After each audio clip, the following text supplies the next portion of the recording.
Welcome to the More Than Just Mowing podcast. I'm your host, Joel Cleaver, and this is the official podcast of Jim's Mowing. If you didn't know it, it's the world's largest gardening franchise with more than 2,000 franchisees in Australia, New Zealand and Canada.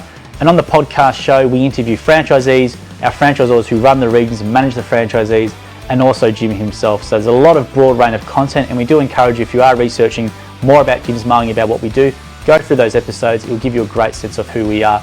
So without further delay, here's today's episode. So Julian, thank you very much for joining us today on the Jim's Mowing and Jim's Group podcast. And first of all, we'll present you with this Accor voucher, which is a silver membership to any Accor hotel around the world for 2 free nights. And there's a bunch of discounts on dining and drinks as well. So on behalf of us, thank you for being a part of the Jim's family. Now, just want to start off with, mate, as well, a little bit about yourself, Julian. So you've been going with us for nearly a year now. So yeah. How did you get involved with Jim's? Okay, so my brother actually got me involved. He has a Jim's detailing business in in Melbourne, in Caulfield. So how it all started was, my background is scaffolding and rigging on a FIFO basis. That's fly in, fly out. I've been doing that for about 14, 15 years, working all over the country, building oil and gas trains. And that's it's always far from home, and you're doing 3 weeks, 4 weeks away, and then you're having your 1 week off.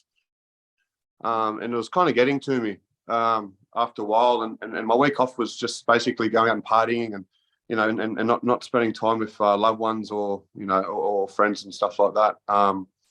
So I was just sick of my lifestyle basically, and I was talking to my brother, and he was saying to me, "Why don't you join the gyms?" I said, "No way, I'm not going to, mow lawns. I'm not going to do that. That's not for me." He said, "Just look into it." So I started looking on YouTube, and I was watching Dan Carhill and John Wilds and stuff like that, and the amount of money that they've generated, and just from mowing lawns and doing other services, it was quite an eye opener. So I rang my local franchisor. We were speaking for about 6 months.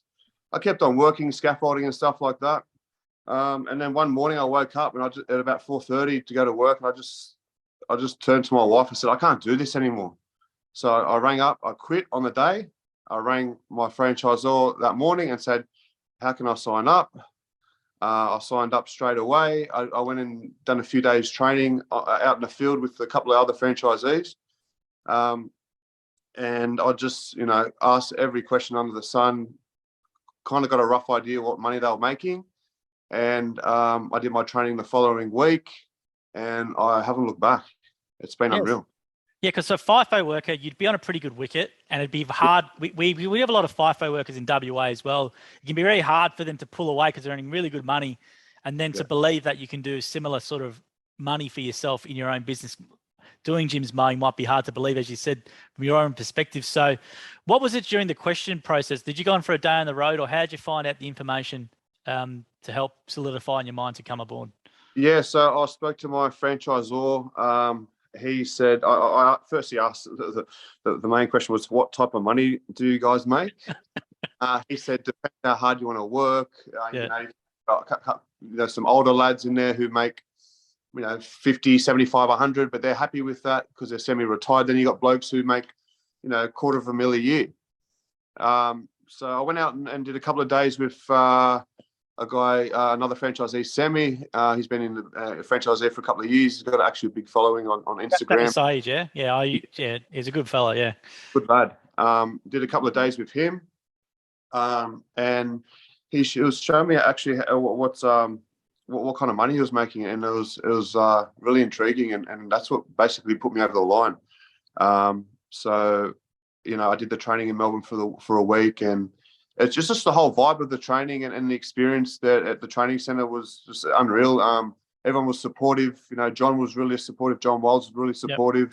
Yep. He gave me his number. Jim gives you the number, and it's really it's a real supportive kind of group to be involved in. So how you been going so far? You're nearly at your first year of business. So how's it been? Yeah, it's been awesome, mate. So once I started, I was sort of just getting out there and just working all hours from 7 till 7 in the daylight savings, trying to get a big customer base up. Cut a long story short, I did $4.5 grand on my third week with no client.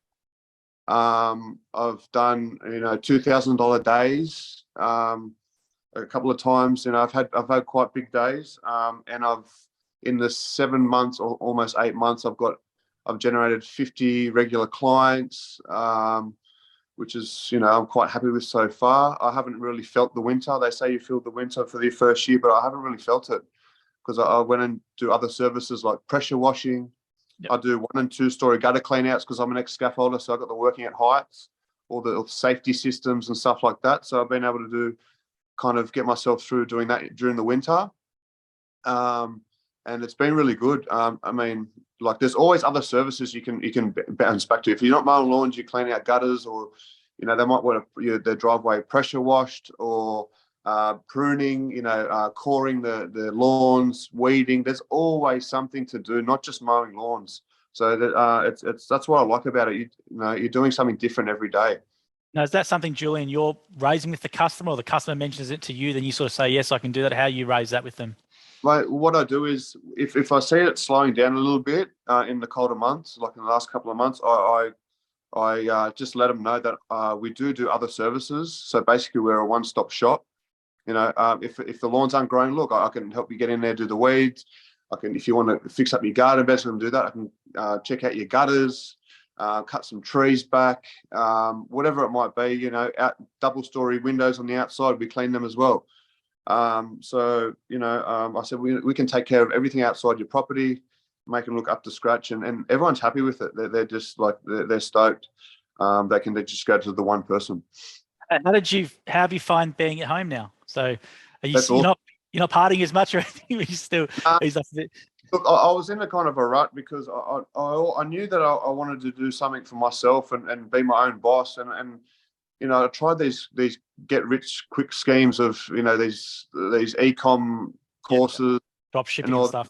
Yeah, all that. I did do a bit of drop shipping for a bit, getting stuff from China, and it was hard to the networking and just to be able to sell the stuff was quite hard. I found it difficult coming from a scaffolding and rigging background. I wasn't really good with networking and stuff like that, so I found it a bit difficult. So gyms was the next best thing, and mate, I wish I'd done it earlier. I'm at home now with my kids. My wife, I see her every day. She actually comes out with me one day a week and pushes the mower when I have big days, just for a bit of exercise. And it's good, mate. It's we don't wake. I don't wake up at 4 o'clock anymore. I wake up at 6, 7. I get to have breakfast with my daughter. I can come home for lunch if I want. I can go for a quick dip down the beach. Whatever it might be, it's very flexible, and I'm just happier. Just a happier person altogether. I don't have to answer to anyone. If I'm feeling sick or crook, I just call them up and let them know, oh, look, I've been crook, the last couple of days. I'll give you a call when I'm starting to feel better. Yeah, no worries. Everyone's pretty cool, and you can kind of, run your own schedule. That's great. I had a look at your customer service rating. You got a great customer service rating, Julian. So what to you is good customer service, and what's the Jim's Mowing difference between us and other providers in regards to service standards? So you got, basically Jim's got the guarantee there. So if a customer is not happy, you basically you get the job over the line to where they're really, really happy with the job. So I try and get on a personal level with all my clients, and actually have a good conversation with them, 5-10 minutes, whatever it might be, give them the time of day just to get to know them, make them feel comfortable. I've generated actual friendships in the last 7 months where, a real estate agent's asked me to come to his house and have drinks with him, go out and play golf. He's given me a lot of work with, real estate end of lease cleanups. It's just the opportunity there that you can get from Jim to the networking and the people you meet is, it's kind of mind blowing, because I never would have thought anything like this would have happened. Yeah, no, it's great to hear that, Julian. And Jim will be rapt to hear this, because Jim's, the family is really important to him, and the lifestyle and money is sort of a secondary thing. So it's great to hear that you've got a lot more family time with your daughter, because that obviously is something where people unfortunately work in a corporate environment for 20 years or somewhere else, and next thing you know, their kid's 18 and they haven't really been there overly much. So it's great to hear that you've got that opportunity. Yeah, for sure, definitely. Now with FIFO, because it can be hard to pull yourself away, and as you said, you might the thing what you saw is the Dan and the John Wilds talking about the money. So what would you say to other FIFO workers who might be looking for a way out? Because I presume it's quite a common thing that just don't know what to do. Yeah, well, I mean, it's just making that step, I think, of thinking outside the bubble. I mean, you'd be surprised how many deaths and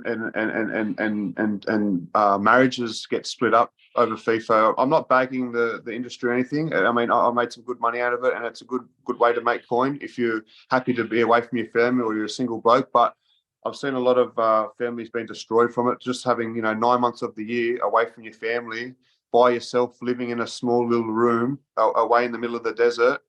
It takes a toll on your mental health. So anyone out there who's in FIFO that doesn't know what to do, I think it doesn't have to be mowing. I mean, if you might like car detailing or dog washing, or you love pools, or there's something in gyms I think kind of suits everyone. It's basically just taking that next step and taking that leap and trusting the system. But because running a business could be intimidating to a lot of people. So has it been as scary as you thought, or how was those first couple of weeks when you were, I'm in my own business now? How was that time? Look, I wasn't. I like talking to people. I'm kind of can adapt to kind of everyone. So I wasn't really worried about a relationship with the customer or the client. It was more of the technology side of things with invoice stuff like that. But in there, every region's got a WhatsApp page, a group chat where if you're stuck with something, you just flick a message to the boys. Hi lads, I'm having trouble with this, or I don't know what to do if this happens, and someone gets back to you straight away within 5 minutes.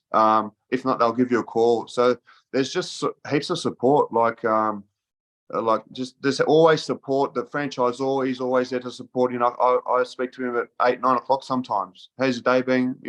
There's always support. Always blokes to flick you more jobs or to help you with the gym job system. So that's sort of a big piece of mind as well.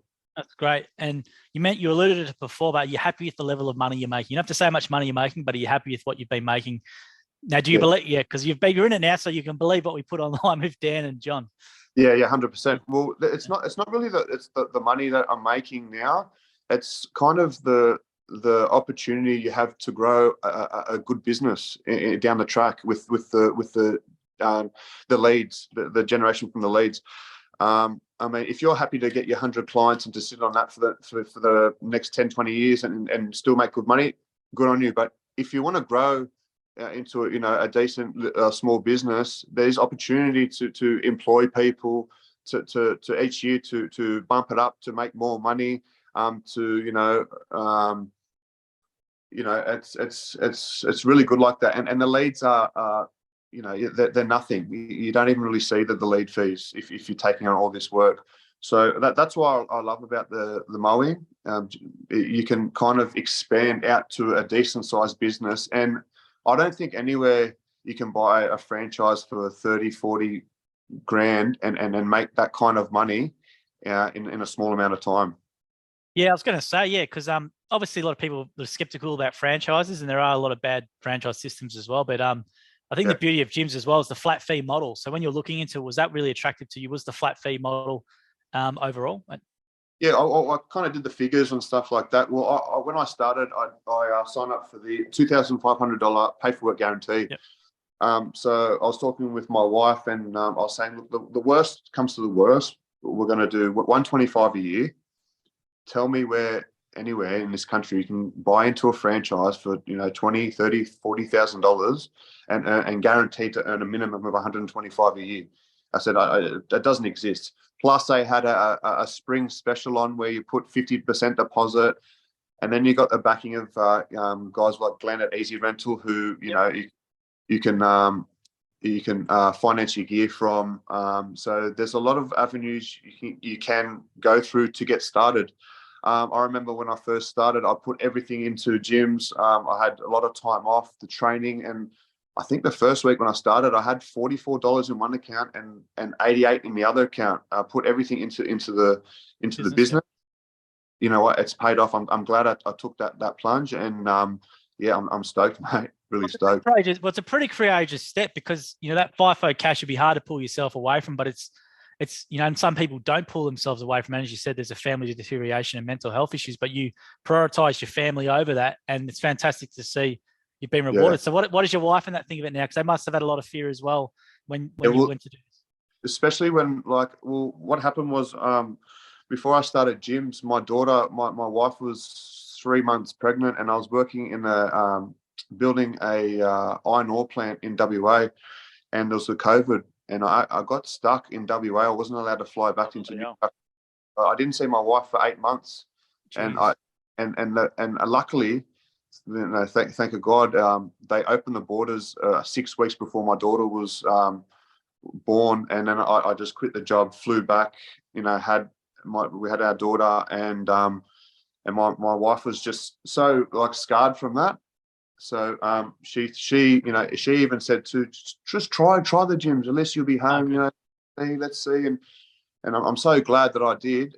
If it wasn't for those videos I've seen with John Wilds and Dan Cahill and my brother, buying the franchise as well, I don't think I would have jumped into it. But there's just so many services that go with the mowing that you can fall back on as well, and sort of push, which is great. What's your advice then for someone maybe looking at doing it or starting out? What would some advice you'd give from being in the business now for nearly a year to someone just starting out maybe again? What would you say to them? Go out in the field. Call up your local franchisor. Talk to him. Go out for a couple of days out in the field and see what the boys really get up to. Ask questions. Ask how much they make, and just make the plunge, because it's not just about mowing lawns and stuff like that. There's more involved. You can grow it into a decent sized business, and it's just the people you meet along the way too. So you just never know the opportunity that you might come across. And what are you hoping to do with your business? You have mentioned some plans. So are you is your next step to put in a couple of workers, or what do you want to do ultimately with your business? Yeah, so I do a lot of 2-story gutter clean outs all over Sydney. I've expanded that. So basically, I'd like, in the next six to 12 months, hire 1 or 2 guys to concentrate on my lawns, my regular clients. Have some reliable guys doing that, and then I can bring on more customers, do hedges, pressure washing, gutters along on the side as well, and then just see how we go. Keep the leads flat out, and just try and grow something decent. That's great, Julian. I'm really happy we've spoken. Jim will be wrapped to hear this, and we'll come down tonight. I'm going to mention him to you about that, because the business is designed for people like yourself, and it's great to hear it's worked out for you. And you started awesome. from that small bank account, which is, I'm sure a lot of people can relate to. I've interviewed a few franchisees similar to yourself, how Jim's was there. They had to make it work, and they've made it work, and it's fantastic to see. And I'm wrapped that we can give you this silver membership. So we'll get the core silver membership to you and your wife and your daughter can have a couple of nights away on Jim's Group, any Accor hotel in the world. It's not just in Australia, and some discounts and dining. It's very nice joints where you are to use it with. But we thank you very much for your time today, and appreciate you sharing your story. Thanks, Joel. Appreciate it, mate. You're a good man, Julian. Thank you very much for doing that, mate. And I'm really genuinely happy to hear about your success. I tried mining when I was 19. I actually worked in Kalgoorlie for 6 months as a driller's offside, and I said, "Fuck that." I went and I went and did a law commerce degree. So kudos to you for doing it for so long. But really genuinely happy to hear you're kicking ass, and it's awesome. It's really good. I'm really happy for you. Thanks, Joel. Appreciate it, mate. It's been awesome. Thanks. Yeah. No, that you'll get an email to set an account for this up. Don't delete it. It's not spam. It probably takes around 5 to 6 business days. Just create that online. You can download it to your phone, and you'll get a physical card in the mail. So it's worth around $600. No worries. Beautiful. Stoked. Thanks, mate. Appreciate it, mate. See you, Julian. Bye. Bye. Thank you for listening to the episode of the More Than Just Mowing podcast by Jim's Mowing. If you do need help with your local gardening expert, please give us a call on 131 546 for Australia, 0800 454 654 for New Zealand, or head to jimsmowing.com.au or jimsmowing.co.nz. If you liked what you heard, please make sure to leave us a review as well, wherever you consume your podcast. We appreciate your support. And until next episode, we hope you have a great week.